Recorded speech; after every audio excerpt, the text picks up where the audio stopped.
పని చేస్తున్నావా లేదా అని పని మీద మాత్రమే ఫోకస్ చేస్తే చెల్లుబాటయ్యే రోజులు లేవిప్పుడు. 10 పైసలు పనిచేస్తే పావలా పబ్లిసిటీ ఖచ్చితంగా చేసుకోవాలి. రూపాయి మందం వార్తల్లో ఫ్లాష్ కావాలి. ఈ విషయాన్ని మొదటి నుంచి జాగ్రత్తగా ఫాలో అవుతున్నారు ఆలియా. ఆమె అనుకున్నట్టే ఇంటర్నేషనల్ డయాస్ మీద ఫ్లాష్ అయ్యే అవకాశం మరోసారి దక్కింది ఇప్పుడు. లాస్ట్ డిసెంబర్లో ఆల్ఫా సినిమా రిలీజ్ అయ్యుంటే ఆలియా కెరీర్ లో ఈ మాత్రం గ్యాప్ కూడా కనిపించేది కాదు. కథలో, మేకింగ్ లో ఆలియా ఎక్కువగా ఇన్వాల్వ్ అవుతున్నారని, మూవీ కెప్టెన్ తో క్రియేటివ్ డిఫరెన్సెస్ వచ్చాయని, వీటన్నింటి ప్రభావం సినిమా ఆలస్యం మీద పడిందని రకరకాల గాసిప్స్ వినిపించాయి నార్త్ మీడియాలో. స్టార్ల చుట్టూ గాసిప్స్ పుట్టడం ఎంతసేపు?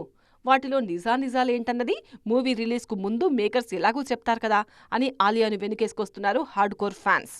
వీటన్నింటి సంగతి పక్కన పెడితే ఆలియాకు బాఫ్టా పురస్కారం దక్కింది. త్వరలోనే ఇంటర్నేషనల్ డయాస్ మీద మన దేశం తరపున ఈ గౌరవాన్ని స్వీకరించనున్నారు ఆలియా. గతంలో దీపికా పదుకోన్, ప్రియాంక చోప్రాకి దక్కిన ఈ గౌరవం ఇప్పుడు ఆలియాను వరించింది. ఆల్రెడీ వాళ్ల రూట్లోనే ఇంటర్నేషనల్ మూవీస్ చేయాలనే ఆలోచనలో ఉన్నారు ఈ లేడీ. సౌత్లోనూ మంచి ప్రాజెక్ట్ వస్తే చేయాలన్నది ఆలియా ఫీలింగ్. RRR తర్వాత మళ్లీ ఎప్పుడు పలకరిస్తారా అని మనవారు వెయిటింగ్. ఏదైనా ముందు ఆలియాకి ఒక మంచి సక్సెస్ రావాలి. ఆ సౌండ్ సౌత్లోనూ బాగా వినిపించాలి. ఆ తర్వాతే ఏదైనా అని అంటున్నారు క్రిటిక్స్.